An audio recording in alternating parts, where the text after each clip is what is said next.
हमारा भारत विविधताओं से भरा हुआ देश है।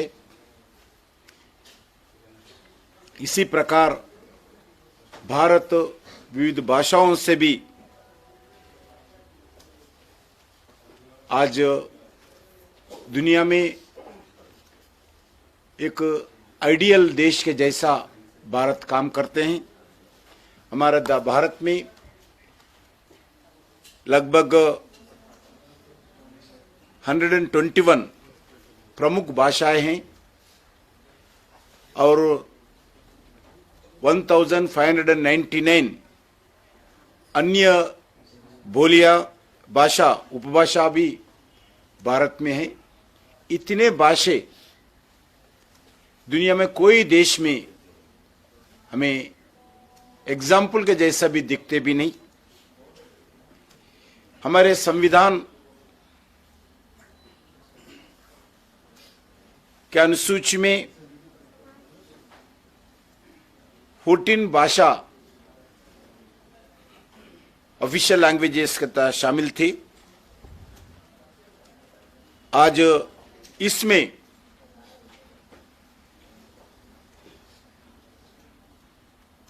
चौदह भाषा से बढ़कर 22 भाषाएं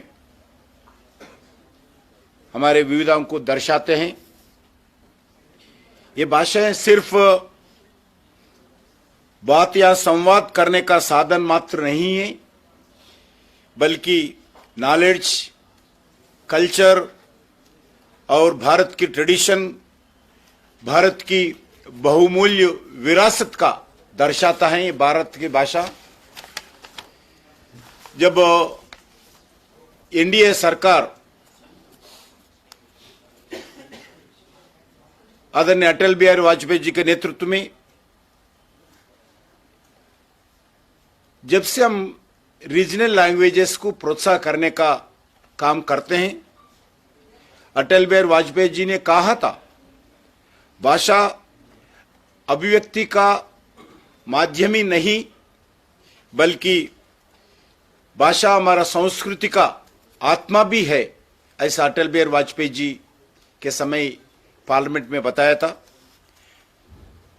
संस्कृति में एक वाक्य है, भाषा विवेकास्य वाहनम, अर्थात भाषा ज्ञान का वाहन भी है। भारत में भाषा का इतना रीजनल लैंग्वेजेस से लेकर, हिंदी से लेकर, संस्कृति से लेकर एक महत्वपूर्ण भूमिका भारत को जोड़ने के लिए, भारत को एकीकृत करने के लिए भाषा काम करते हैं। लेकिन हमारे ज्ञान का वाहन को, इस भाषा का तोड़ने के लिए ब्रिटिश के जमाने में अलग अलग कोशिश हुआ है। जैसे 1835 में मैकाले के द्वारा भारत की जो क्लासिकल लैंग्वेजेस है उसको साइडलाइन करने के लिए ब्रिटिश ने प्रयास किया। इंग्लिश को शिक्षा में माध्यम से बढ़ावा दिया भारत में। और आजादी के बाद जो 1956 में लिंग्विस्टिक बेसिस पे भाषा के आधार पर राज्यों का पुनर्निर्माण हुआ था, जिससे भारत को कोऑपरेटिव फेडरलिज्म और एडमिनिस्ट्रेशन का भाषा एक सेंसिटिव इश्यू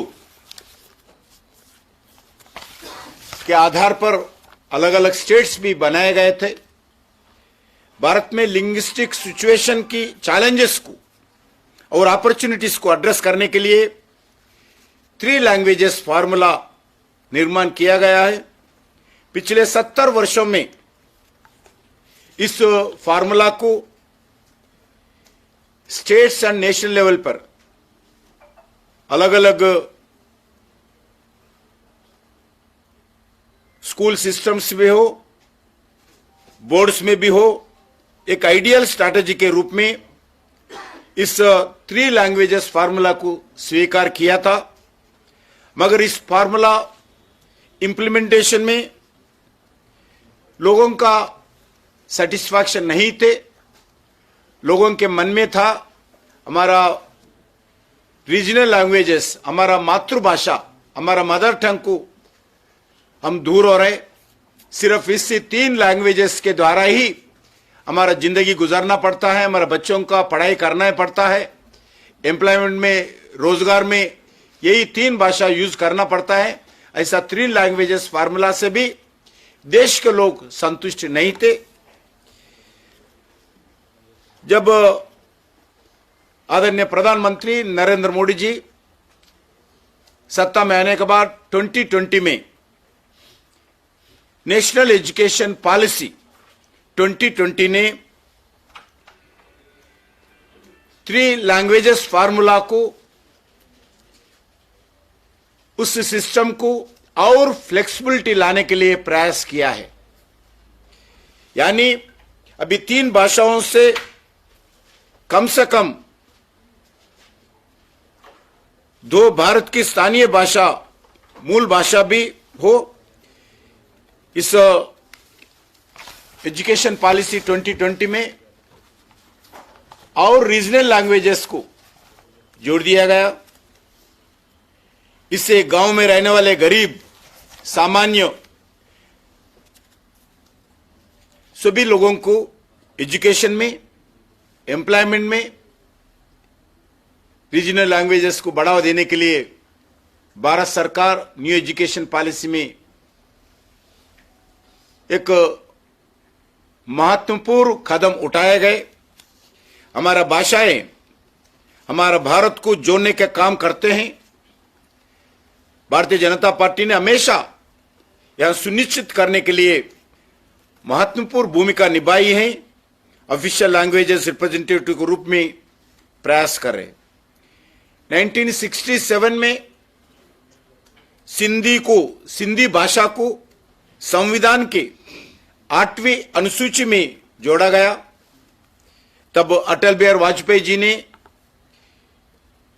सिंधी भाषा के समर्थन में अपने एक भाषण में कहा था, मैं हिंदी बोलता हूं पर सिंधी मेरा मौसी है। यहां अटल जी का प्रयासों के कारण हो, अलग अलग निर्णय पर, समय पर भाषाओं का प्रोत्साहन करने का विषय पर भी हो, आज सिंधी लैंग्वेजेस भी मान्यता मिली है और सिंधी को भारत में उच्च स्थान मिला है। भाजपा ने 1992 में जब अटल बिहारी वाजपेयी प्रधानमंत्री था, उस समय कोंकणी, मेथी और नेपाली ऐसे 3 लैंग्वेजेस को ऑफिशियल लैंग्वेजेस कर रूप में जोड़ने के लिए और पूर्ण प्रयास किया है।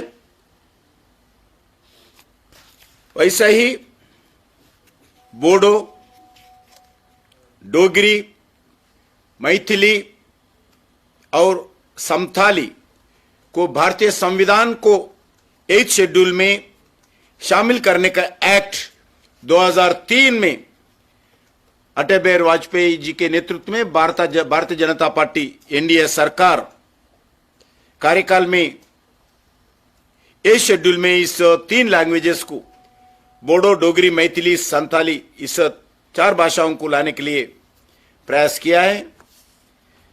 जब उप प्रधानमंत्री 2003 में जो लाल कृष्ण आडवाणी जी ने 18 अगस्त 2003 में लोकसभा में इस अमेंडमेंट बिल का प्रेजेंट किया है, ऐसा ही जैसा अटल बिहारी वाजपेयी जी के समय पे स्थानीय लैंग्वेजेस को, मातृभाषा को जैसा प्रोत्साहन करते थे, आज नरेंद्र मोदी जी के नेतृत्व में स्थानीय भाषाओं को प्रमोट करने के लिए निरंतर हम काम कर रहे हैं। आपको मालूम है आर्टिकल 370 रद्द करने के बाद जम्मू कश्मीर में ऑफिशियल लैंग्वेजेस बिल संसद में पेश किया गया था। जब उस एक्ट के अनुसार आज जम्मू कश्मीर में सभी ऑफिशियल पर्पस के लिए आज 4 लैंग्वेजेस का हम निर्णय किया है। उसमें कश्मीरी लैंग्वेजेस हो, डोगरी हो, उर्दू हो, हिंदी हो, इंग्लिश हो, इस 5 लैंग्वेजेस ग्रुप में आज भारत सरकार जम्मू कश्मीर जनता के लिए इस 5 लैंग्वेजेस का मान्यता दिया है। जम्मू कश्मीर में केवल आर्टिकल 370 के समय 2 ही लैंग्वेजेस ऑफिशियल लैंग्वेजेस के रूप में मान्यता थी, वो उर्दू एंड इंग्लिश। सिर्फ 2 ही लैंग्वेजेस जम्मू कश्मीर में थी। आज 2 ही के जगह हम 5 किया है, वो कश्मीर, डोगरी, उर्दू, हिंदी एंड इंग्लिश। आज भारत सरकार के द्वारा इस 5 लैंग्वेजेस का जम्मू कश्मीर जनता ऑफिशियल लैंग्वेजेस के रूप में पूरा उपयोग कर रहे हैं। डोगरी को शामिल करना ये लोकल कम्युनिटी को इंक्लूसिविटी और एम्पावरमेंट के दिशा में बदलाव लाने का पूरा आज जम्मू कश्मीर का जनता के सामने दर्शाता है। माननीय प्रधानमंत्री नरेंद्र मोदी जी के नेतृत्व में भारतीय भाषाओं को विकास और संरक्षण की प्राथमिकता दी गई है। इनमें सबसे बड़ा निर्णय नेशनल एजुकेशन पॉलिसी 2020 के द्वारा की गई है। कुछ लोग मजाक उड़ाते थे रीजनल लैंग्वेजेस के ऊपर, विपक्ष के नेता, मगर आज भारत के जनता न्यू एजुकेशन पॉलिसी में जो भारत सरकार रीजनल लैंग्वेजेस को प्रोत्साहन करने के लिए निर्णय किया है, आज पूरे लोग स्वागत करते हैं। मातृभाषा में इस एजुकेशन पॉलिसी के द्वारा जो भी स्टूडेंट्स हो, छात्र हो, उसको पढ़ाने में बहुत प्रोत्साहित कर रही है, जिसमें लर्निंग प्रोसेस भी सिंपल और इफेक्टिव बनेगा। जो परिवार में जन्म लेते हैं उस परिवारों का भाषा के द्वारा ही एजुकेशन में आगे बढ़ना चाहिए। जो माताजी का भाषा है, मातृभाषा है, उस भाषा का प्रोत्साहन करना, उस भाषा में ही उनको पढ़ाई करना भारत सरकार का निर्णय था। दुनिया भर में हुई रिसर्च के अनुसार मातृभाषा में स्टडी एक बहुत अच्छा तरीके से माना जाता है। अब दुनिया में अलग अलग देशों में स्टडी किया है, मातृभाषा का एजुकेशन और अलग भाषा का एजुकेशन से सबसे ज्यादा मातृभाषा में ही अच्छे माना जाता है। और मदर टंग के विषय पर उस भाषा को प्रोत्साहित करना, उस भाषा को प्रमोट करना, उस भाषा को प्रिजर्व करना, ये भारत सरकार का निर्णय है। मदर टंग की पढ़ाई में ज्यादा ध्यान इजी भी होता है और इसके द्वारा छात्रों में आत्मविश्वास मजबूत होता है। और विशेष रूप से जो एजुकेशन के शुरुआत के समय पर मातृभाषा के द्वारा छात्रों में ओवरऑल डेवलपमेंट का सबसे बड़ा महत्वपूर्ण भूमिका निभाते हैं। अब एक रेवोल्यूशनरी निर्णय भारत सरकार ने लिया है। अभी स्कूल एजुकेशन हो और हायर एजुकेशन भी हो, प्रोफेशनल एजुकेशन भी हो, आज जो मातृभाषा में पढ़ाने का निर्णय किया है उसमें इंजीनियरिंग भी हो, मेडिकल भी पढ़ाई हो, मातृभाषा में भी आज होगा, जिससे हर छात्र गर्व से मातृभाषा में पढ़ाई कर सकते हैं। नेशनल एजुकेशन पॉलिसी आदिवासी भाषाओं को संरक्षण देने पर भी ध्यान दिया है, क्योंकि हंड्रेड्स ऑफ ट्राइबल लैंग्वेजेस हम नेग्लेक्ट किया गया इतने सालों में। इस ट्राइबल लैंग्वेजेस को प्रोटेक्ट करना, ट्राइबल लैंग्वेजेस को प्रिजर्व करना, ट्राइबल लैंग्वेजेस को प्रमोट करना आज भारत सरकार निर्णय किया है। वैसे ही हमारा आदिवासी संस्कृति को, आदिवासी जीवन पद्धति को इस भाषाओं के द्वारा हम बचाए जा सकते हैं। इसके लिए भी भारत सरकार निर्णय किया है। यूजीसी के द्वारा भारतीय भाषाओं को प्रमोट करने के लिए एक नया initiative, augmenting study material in Indian languages through translation and academic writing, Asmita को लाए गए। वन क्लास वन चैनल आलोचना तहत फर्स्ट क्लास से 12th क्लास तक भारतीय भाषाओं में एकेडमिक क्लासेस चलाने के लिए 200 पीएम ई विद्या एजुकेशनल चैनल्स को आज भारत सरकार प्रारंभ किया है। इंफॉर्मेशन ब्रॉडकास्टिंग मिनिस्ट्री के द्वारा स्थानीय भाषाओं को प्रमोट करने के लिए कई नया कदम उठाए जा रहे हैं। उसमें एजुकेशन मिनिस्ट्री हो, कल्चर मिनिस्ट्री हो, ट्राइबल मिनिस्ट्री हो, उसमें पूरा योगदान दे रही है। जिसमें एक है, रिसेंटली मोदी सरकार ने 234 सिटीज में 730 प्राइवेट एफएम चैनल्स को अप्रूव किया है। ये बहुत बड़ा निर्णय है। इतने FM channels at a time open करने के लिए कैबिनेट ने अप्रूवल दिया है। उसमें 234 सिटीज को निर्णय किया है। उसमें 730 प्राइवेट रीजनल एफएम चैनल्स को अप्रूव किया है रीजनल लैंग्वेजेस में। यह बहुत बड़ा निर्णय है।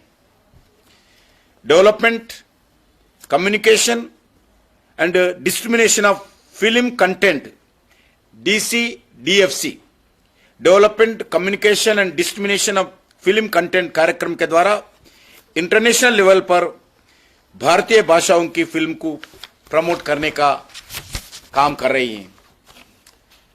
आज मोदी जी के नेतृत्व में यूनियन कैबिनेट में इसी साल 3 अक्टूबर को 5 भाषाओं को क्लासिकल लैंग्वेजेस में का दर्जा दिया है। बहुत सालों से चर्चा होता था, बहुत सालों से संघर्ष करते थे लोग। हमारा लैंग्वेजेस को क्लासिकल लैंग्वेजेस का दर्जा देने के लिए बहुत डिमांड थे। वो मराठी में जब मैं कल्चर मिनिस्ट्री था, जब अलग अलग लोग पार्टी से ऊपर उठकर सभी लोग मिलकर हमारा मराठी लैंग्वेजेस को क्लासिकल लैंग्वेजेस का दर्जा देने के लिए डिमांड करते थे। आज नरेंद्र मोदी जी सरकार जो भी रीजनल डिमांड को देखते हुए जो आज 5 लैंग्वेजेस को इसी साल अक्टूबर 3 तारीख कैबिनेट में अप्रूवल किया है। उसमें एक मराठी, दूसरा बंगाली और असमी, पाली एंड प्राकृत, इस 5 भाषाओं को क्लासिकल लैंग्वेजेस का दर्जा देना बहुत एक हिस्टोरिकल निर्णय था। अभी क्लासिकल लैंग्वेज की संख्या लगभग देश में 11 हो गई। पहले ही हम जो 5 देने से पहले संस्कृत, तेलुगु, तमिल, कन्नड़ा, मलयालम, ओरिया इस मिलकर आज 11 हो गई है। भारत दुनिया में एकमात्र देश है जिसने 11 भाषाओं को क्लासिकल लैंग्वेजेस का दर्जा दिया है। खाली पेपर के ऊपर दर्जा दिया है नहीं, आज लोग 140 करोड़ जनता में ऐसी अलग अलग लैंग्वेजेस यूज करने वाले, उसमें 11 लैंग्वेजेस को क्लासिकल लैंग्वेजेस के द्वारा लोग गर्व महसूस करते हैं। ये भारत में ही है। आज मिनिस्ट्री ऑफ एजुकेशन के द्वारा क्लासिकल लैंग्वेजेस को बढ़ावा देने के लिए सिर्फ दर्जा ही नहीं, उस लैंग्वेजेस को बढ़ावा देने के लिए भी एजुकेशन मिनिस्ट्री के द्वारा, कल्चर मिनिस्ट्री के द्वारा लगातार प्रयास होते हैं। आपको मालूम है, नरेंद्र मोदी जी सरकार आने के बाद 2020 में संसद के एक्ट द्वारा संस्कृत लैंग्वेजेस को बढ़ावा देने के लिए 3 सेंट्रल संस्कृति यूनिवर्सिटीज स्थापित किया गया। प्राचीन तमिल ग्रंथों के अनुवाद रिसर्चों को प्रोत्साहन करने के लिए, Tamil languages students and scholars के लिए सिलेबस प्रदान करने के लिए central institute of classical Tamil का CICT स्थापना किया है। भारतीय भाषाओं के अध्ययन में संरक्षण में बढ़ावा देने के लिए central institute of Indian languages का भी स्थापना किया है। सिर्फ हम क्लासिकल लैंग्वेजेस का दर्जा भी नहीं, उस लैंग्वेजेस को और प्रोत्साहन करने के लिए अलग अलग इंस्टीट्यूट्स भी, यूनिवर्सिटीज भी हम स्थापना कर रही हैं। मैसूर में, कर्नाटक मैसूर में कन्नड़ा, तेलुगु, मलयालम और ओडिशा के लिए स्पेशल स्टडी सेंटर का भी स्थापना किया है। आज क्लासिकल लैंग्वेजेस फील्ड में काम करने वाले व्यक्तियों को और संस्थाओं को प्रोत्साहन करने के लिए नेशनल एंड इंटरनेशनल अवार्ड्स भी भारत सरकार ने शुरू किए हैं। अलग अलग यूनिवर्सिटीज और भारतीय भाषाओं को प्रोत्साहन देने के लिए भी national awards, chairs and special centres का भी स्थापना किया है। इन भाषाओं के प्रचार प्रसार के लिए डेडिकेटेड कॉन्स्टिट्यूशन और आर्टिकल 351 हिंदी को भी लिंग्विस्टिक यूनिटी का माध्यम से मान्यता मिला है। आज इस वर्ष हिंदी को भारत ऑफिशियल लैंग्वेजेस रूप में मान्यता मिलके 75 इयर्स पूरा हो गए। हिंदी को 75 इयर्स के पहले ही ऑफिशियल लैंग्वेजेस के रूप में मान्यता मिला था। आज इस साल 75 इयर्स का हो ही है।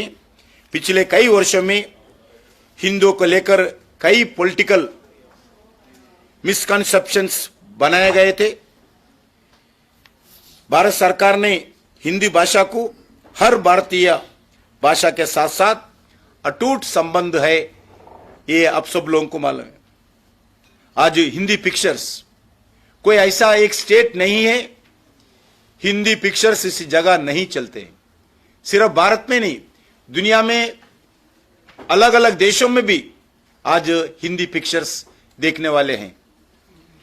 हिंदी और क्षेत्रीय भाषाओं के एक दूसरे के साथ दूसरा भाषा को मजबूत करने के लिए भारत सरकार प्रयास कर रही है।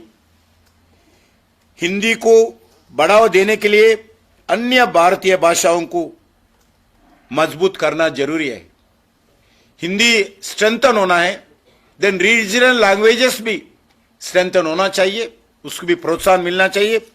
जब भी ये हम हासिल कर सकते हैं। आज हम इसी सोच के साथ नरेंद्र मोदी जी सरकार हम भारतीय जनता पार्टी आगे बढ़ रही हैं और सभी भाषाओं को बढ़ावा देना चाहिए ताकि हमारा प्राचीन संस्कृति, हमारा प्राचीन समृद्ध विरासत को हम बारी के रूप में समझ सकते हैं। और हिंदी ऑफिशियल लैंग्वेजेस के रूप में 75 वर्ष के बाद आज हम सोचना चाहिए हिंदी में भी कम्युनिकेशन, हिंदी में भी टेक्नोलॉजी और ग्लोबल लेवल पर हिंदी को प्रचार प्रसार करने के लिए भी प्रयास करने का समय आ गया है।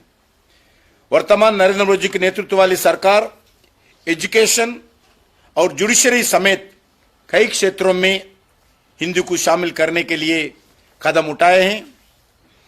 राजस्थान और उत्तर प्रदेश जैसे राज्यों में मेडिकल एजुकेशन कोर्सेस अभी खाली निर्णय नहीं है, इंप्लीमेंट भी हो रहे।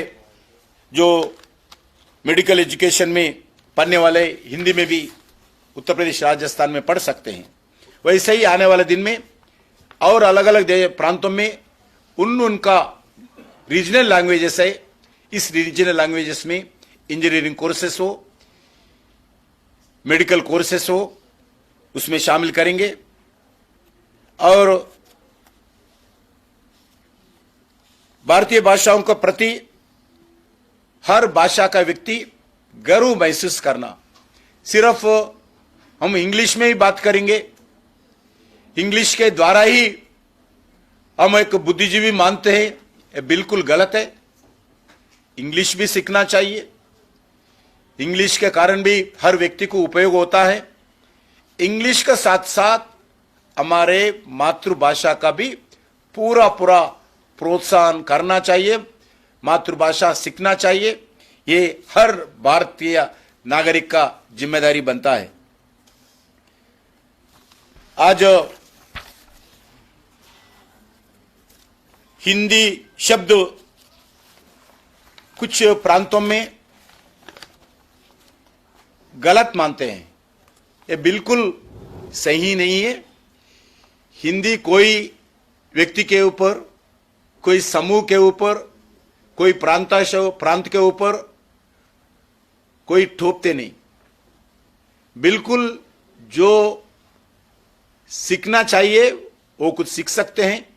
इस राजकीय दृष्टिकोण से हिंदी को अपोज करना ये बिल्कुल गलत है। एजुकेशन में भाषाओं का महत्व समझते हुए नरेंद्र मोदी जी ने फेवरेट स्थानीय भाषाओं में डिजिटल कंटेंट उपलब्ध करने का निर्णय किया है। इंडियन लैंग्वेजेस सेक्शन जैसी इनिशिएटिव टेक्नोलॉजी का उपयोग करने के लिए भाषाओं में इजी ऑफ एक्सेसिबल बना रहे हैं। नेशनल लैंग्वेजेस ट्रांसलेशन मिशन का लक्ष्य लिंग्विस्टिक बैरियर्स को दूर करने के लिए इस मिशन को प्रारंभ किया है, नेशनल लैंग्वेज ट्रांसलेशन मिशन। यह आज पहले एक ट्रांसलेशन करने के लिए एक भाषा से दूसरा भाषा बहुत प्रॉब्लम होता था। आज नरेंद्र मोदी जी सरकार इजी किया है, जो भी लैंग्वेज आज ऑनलाइन के द्वारा ट्रांसलेशन कर सकते हैं और व्यवस्था भी एक मिशन मोड पर तैयार किया गया। कोई भी लैंग्वेज में कोई एक इंपॉर्टेंट कंटेंट है तो उन मातृभाषा में वो ट्रांसलेशन डाउनलोड करके पढ़ सकते हैं, सुन सकते हैं, समझ सकते हैं, आचरण भी कर सकते हैं। ऐसी आज भारत सरकार इजी मेथड से नेशनल लैंग्वेजेस ट्रांसलेशन मिशन के रूप में आज प्रयास कर रही है, ताकि भारत के अलग अलग क्षेत्रों के लोग आसानी से आपस में अपने लैंग्वेजेस को में बातचीत कर सकते हैं। ये नेशनल एजुकेशन पॉलिसी का हिस्सा है, जो मल्टीलिंगुअल एजुकेशन को जो जोर देती है, ज्ञान और विभिन्न भारतीय भाषाओं को आसान बनाने का प्रयास कर रही है। मैं एजुकेशन इंस्टीट्यूट में डिजिटल लर्निंग मटेरियल डेवलप करने के लिए भारत सरकार पूरा स्टेट गवर्नमेंट्स को एंकरेज कर रही है। लिंग्विस्टिक डाइवर्सिटी को बढ़ावा मिलते ही और ग्लोबल टैलेंट को जरूरतों के द्वारा पूरा करने के लिए भी हम प्रयास करें। उसके साथ साथ एक भारत श्रेष्ठ भारत तहत रीजनल लैंग्वेजेस के कल्चर को, कलाकारों को प्रोत्साहन देने के लिए प्रयास कर रही है। जिधर भी आज भारत सरकार का इवेंट्स होता है, कल्चरल इवेंट्स, भारत सरकार का जो भी अलग अलग एजुकेशनल इवेंट्स होता है, उसमें सभी रीजनल लैंग्वेजेस को, कलाकारों को हम बुला रहे, जो राइटर्स को बुला रहे, म्यूजिक्स को बुला रहे। एक भारत श्रेष्ठ भारत के द्वारा आपको मालूम है, काशी तमिल संगम के नाम पर लगातार 15 दिन काशी में तमिल आर्टिस्टों को बुलाना, कार्यक्रम करना, तमिल प्रांतों से हर रोज लगभग 1000 लोग लाना, बुद्धिजीवियों को, उसको एक भारत श्रेष्ठ भारत के द्वारा प्रयास किया है। वैसा ही काशी तमिल तेलुगु संगमम, वैसा ही काशी सौराष्ट्र संगमम, तमिल सौराष्ट्र संगमम, ऐसी देश भर में एजुकेशन मिनिस्ट्री, कल्चर मिनिस्ट्री मिलकर लोगों को जोड़ने के लिए प्रयास कर रही हैं। रिपब्लिक सेलिब्रेशंस में होता है जो कल्चरल आर्टिस्टों को बुलाते हैं, उसमें हर प्रांतों से कलाकारों को एक जगह रखकर लगभग 1 महीना उनको ट्रेनिंग देकर रिपब्लिक डे सेलिब्रेशन में हम उनका प्रदर्शन करवाते हैं। वैसा ही आज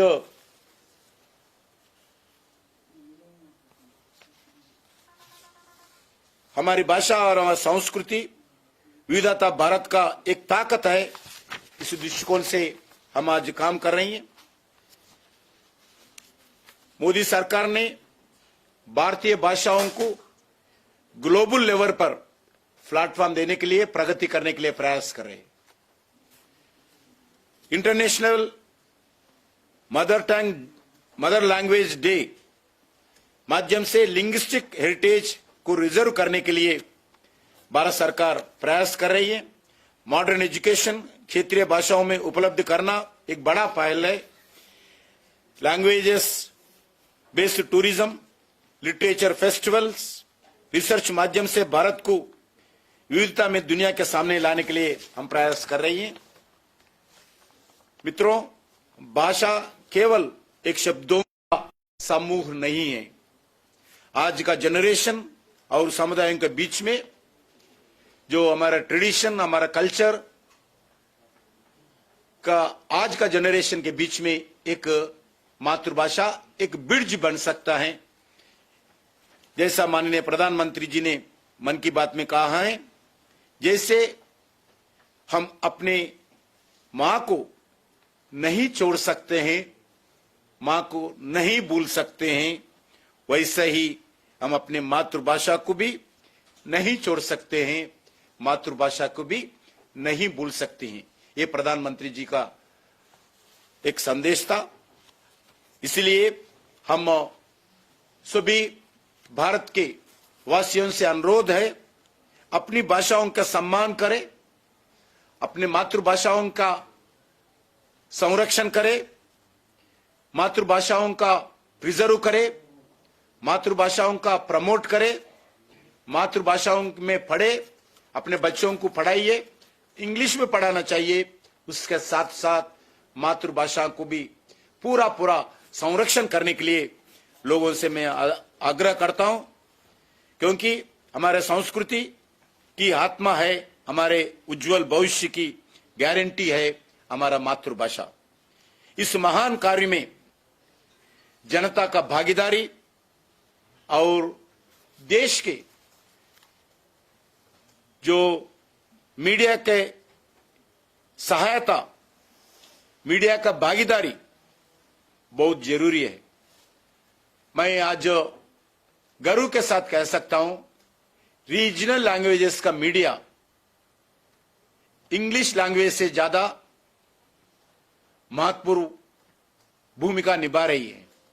इसलिए जितने भी रीजनल लैंग्वेजेस का मीडिया है उनको भी मैं अभिनंदन करना चाहता हूं और उन लैंग्वेजेस में जो भी काम कर रहे रिपोर्टर से लेके मैनेजमेंट तक जो देखने वाले जो प्रेक्षक होते हैं जनता होते हैं उनको भी मैं धन्यवाद देना चाहता हूं।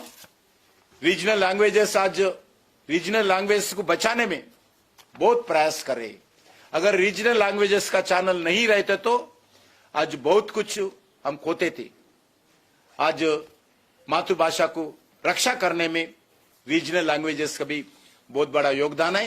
इसीलिए मैं उन सभी लोगों को जो मातृभाषा में बात करते हैं, मातृभाषा में पढ़ते हैं, मातृभाषा में मीडिया चलाते हैं, मातृभाषा में आज टीचर्स बन सकते हैं, सभी लोगों को नरेंद्र मोदी जी सरकार ओर से मैं धन्यवाद देता हूं और आह्वान भी करता हूं आने वाले दिन में इस भाषाओं को पूरा प्रोत्साहन करने के लिए सरकार कटिबद्ध है और लोगों से भी अनुरोध करता हूं इसमें आगे आने के लिए। धन्यवाद।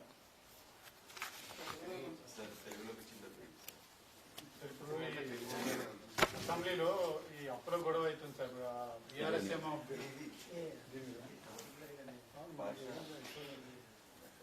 మనకందరికీ తెలుసు ఈరోజు మాతృభాష మనమందరం మర్చిపోతా ఉన్నాం।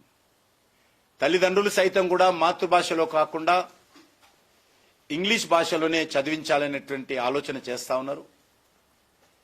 కాబట్టి దయచేసి ఈరోజు భారత ప్రభుత్వం కూడా అనేక రకాలుగా క్లాసికల్ లాంగ్వేజెస్ వాళ్లకు స్థాయి కల్పించడంలో అనేక భాషలను ప్రోత్సహిస్తా ఉన్నాం। ఈరోజు నూతన విద్యా విధానంలో మాతృభాషలోనే చదువుకునేటువంటి అవకాశం కల్పిస్తా ఉన్నాం। ఈరోజు ఇంజనీరింగ్ కావచ్చు, మెడికల్ కావచ్చు, రానున్న రోజుల్లో మాతృభాషలోనే చదువుకోవడము, మాతృభాషలోనే పరీక్ష రాయడం కూడా అవకాశం కల్పించే దిశలో ముందుకెళ్తా ఉన్నాం। ఇప్పటికే కొన్ని రాష్ట్రాల్లో హిందీ భాషలో ఇంజనీరింగ్ కానీ మెడికల్ కోర్సెస్ కానీ ప్రవేశపెట్టడం జరిగింది। ఎందుకంటే మాతృభాషకు మించినటువంటి భాష మరొకటి ఉండదు। అమ్మ నేర్పిన భాష, అమ్మ భాష మన మాతృభాష। దీన్ని ప్రోత్సహించడం కోసం నరేంద్ర మోడీ గారి ప్రభుత్వం అన్ని రకాలుగా ప్రయత్నం చేస్తా ఉన్నాం। ఈరోజు అనేక వందల మాతృభాష సుమారు 1100 ప్రాంతీయ భాషలు మాతృభాషలు కనుమరుగవుతున్నటువంటి నేపథ్యంలో భారత ప్రభుత్వము ఈ యొక్క మాతృభాషలను పరిరక్షించేటువంటి ఉద్దేశంతో నూతన విద్యానం 2020 ఏదైతే నరేంద్ర మోడీ గారి ప్రభుత్వం ప్రవేశపెట్టిందో దాని ద్వారా ఈరోజు అనేక రకాల చర్యలు తీసుకుంటున్నాం, అనేక రకాల కార్యక్రమాలు తీసుకుంటున్నాం। ఇప్పటికే మన యొక్క సంస్కృతిలో 3 విశ్వవిద్యాలయాలు ఈరోజు భారత ప్రభుత్వము సెంట్రల్ యూనివర్సిటీస్ ఏర్పాటు చేయడం జరిగింది। ఈ రకంగా మాతృభాషను ప్రోత్సహించేటువంటి ప్రయత్నంలో అనేక రకాల కార్యక్రమాలు భవిష్యత్తులో కూడా తీసుకుంటాం। కాబట్టి ప్రజలందరినీ కోరేది ఒకటే, మనము ఏ భాషలో చదువుకున్నప్పటికీ మాతృభాషను మాత్రం మరవకూడదు। మాతృభాషలో ఏదైతే అమ్మ నేర్పిన భాషలో, అమ్మ భాషలో పిల్లలను చదివించేటువంటి ప్రయత్నం కూడా చేయాల్సిన అవసరం ఉందని చెప్పి దానికోసం అన్ని రకాల ప్రయత్నాలు చేయాలి। నేను ప్రత్యేకంగా ఈరోజు కొన్ని మాతృభాషలకు సంబంధించినటువంటి పనిచేస్తున్నటువంటి సంస్థలను మనస్ఫూర్తిగా అభినందిస్తా ఉన్నాను, ప్రోత్సహిస్తా ఉన్నాను। అదేవిధంగా మాతృభాషలో రీజనల్ లాంగ్వేజెస్ లో పనిచేస్తున్నటువంటి టీవీ ఛానల్స్ కానీ, ప్రచార ప్రసార సాధనాలు కానీ అవి వాటి కారణంగా ఇంకా భాష బతుకున్నది। పత్రికలు మాతృభాషలో పత్రిక లేనట్లయితే ఇప్పటికే చాలా మంది మాతృభాషను మర్చిపోయేటువంటి వాళ్ళం। కానీ ఈరోజు అనేకమైనటువంటి వార్తా పత్రికలు కావచ్చు, టీవీ ఛానల్స్ కావచ్చు, మాతృభాషలో తమ యొక్క కార్యక్రమాలు కొనసాగిస్తున్నందున ఈరోజు నవతరానికి, యువతరానికి ఈ యొక్క మాతృభాష నేర్చుకునేటువంటి ప్రయత్నము, నేర్చుకునేటువంటి అవకాశము ఈ యొక్క ప్రచార ప్రసార సాధనాల ద్వారా కూడా జరుగుతున్నందుకు నేను మనస్ఫూర్తిగా ప్రచార ప్రసార సాధనాల సంస్థల అధినేతలను, అందులో పనిచేస్తున్నటువంటి సిబ్బందిని, విలేకరులను భారత ప్రభుత్వం ద్వారా అభినందిస్తా ఉన్నాను।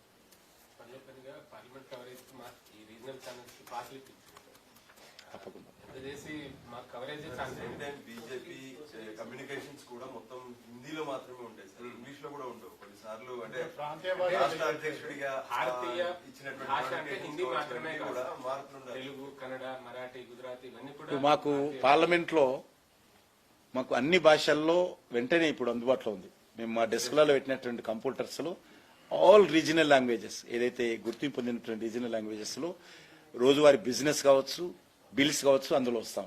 పార్టీ అధ్యక్షుడికి కూడా సూచన చేయాలి సార్ మీరు, ఎందుకంటే అన్ని భాషల్లో ఇస్తే బీజేపీ అంటే హిందీ పార్టీ అధ్యక్షుడు. మీడియా కమ్యూనికేషన్ మాత్రం సౌత్ లో ఎక్స్పాండ్ కాకపోవడానికి కూడా హిందీయే కాదు. తప్పకుండా నేను ఇప్పుడు ప్రయత్నిస్తాను. ఈ తెలుగు రాష్ట్రాల్లో తెలుగు మీడియం స్కూల్స్ రాను పడిపోతున్నాయి సార్, ఎందుకంటే కేవలం 5% కేమో వచ్చినాయి అడ్మిషన్స్ అన్ని కూడా, స్కూళ్లు మూతపడే పరిస్థితి వచ్చింది గవర్నమెంట్ స్కూల్స్ కూడా. సో తల్లిదండ్రులకు కానీ రాష్ట్ర ప్రభుత్వాలకు కానీ అందుకోసమే కదా ఈ ప్రయత్నం ఈరోజు న్యూ ఎడ్యుకేషన్ పాలసీలో. ఎందుకంటే ఈరోజు తల్లిదండ్రులు కానీ ప్రాంతీయ భాషల్లో చదివించడం కోసం ఒక అవమానంగా స్థాయి తగ్గినట్టు భావిస్తా ఉన్నారు. ఇది ఏమాత్రం మంచిది కాదు. మీరు పిల్లలను 5th తర్వాతనో 6th తర్వాతనో ఇంగ్లీష్ భాష నేర్చుకోమనండి, కానీ మాతృభాషలో పరిరక్షించాల్సినటువంటి అవసరం ఉంది. మాతృభాషలో ఈరోజు పాఠశాలలు మూతపడతా ఉన్నాయి. ఈ విషయంలో రాష్ట్ర ప్రభుత్వాలు కూడా ప్రయత్నం చేయాల్సిన అవసరం ఉంది. తప్పకుండా new education policy in total implementation అయినప్పుడు తప్పకుండా ఈ యొక్క విద్యా సంస్థలు, తెలుగు విద్యా సంస్థలకు ప్రాధాన్యత పెరుగుతుంది. ఆ దిశలోనే రాష్ట్ర కేంద్ర ప్రభుత్వాలు కలిసి పనిచేయాల్సిన అవసరం ఉందని భావిస్తున్నాను. సార్ ఇప్పుడు ఈ కేంద్రీయ విద్యాలయ స్కూల్స్ కూడా ఉన్నాయి, కేంద్ర ప్రభుత్వం నడిపే స్కూల్స్. రాష్ట్రాల్లో హిందీ ఇంగ్లీష్ ఈ రెండు తప్ప అసలు స్థానిక భాష కేంద్రీయ విద్యాలయాల పర్పసే వేరు. అంటే కేంద్ర ప్రభుత్వ ఉద్యోగస్తులు ఎవరైతే ఉన్నారో వాళ్ళు ట్రాన్స్ఫర్ అవుతారు కాబట్టి ఒక రాష్ట్రం నుంచి ఇంకో రాష్ట్రానికి.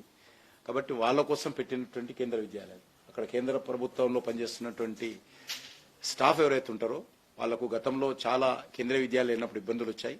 అందుకే వాళ్లకు మధ్యలో ట్రాన్స్ఫర్ అవుతున్నప్పుడు వాళ్ళ పిల్లలకు ఇబ్బంది కలగకూడదు, సిలబస్లో కానీ భాషలో కానీ ఇబ్బందులు రాకూడదు. కాబట్టి వాళ్ళ విద్య కంటిన్యూ కావాలి, వాళ్ళ యొక్క తల్లిదండ్రుల సేవలు ప్రభుత్వాలకు అడ్మినిస్ట్రేషన్కు ఉపయోగం ఉండాలనే ఉద్దేశంతో కేంద్రీయ విద్యాలయ సంస్థలు, అది ఆర్మీ కావచ్చు లేక మరి మీ యొక్క పారామిలిటరీ కావచ్చు, దాంతోపాటు కేంద్ర ప్రభుత్వ సంస్థలు పనిచేసేటువంటి ఉద్యోగస్తులకు అదే లక్ష్యంతో లాంగ్వేజ్ అండ్ సిలబస్ ఇబ్బంది కావద్దనే పెట్టారు. దాని పర్పసే అది.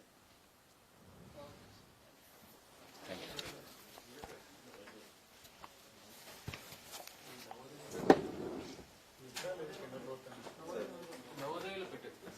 నవోదయ అనేది పబ్లిక్ రీజనల్ లాంగ్వేజ్ ఉంటుంది అందులో.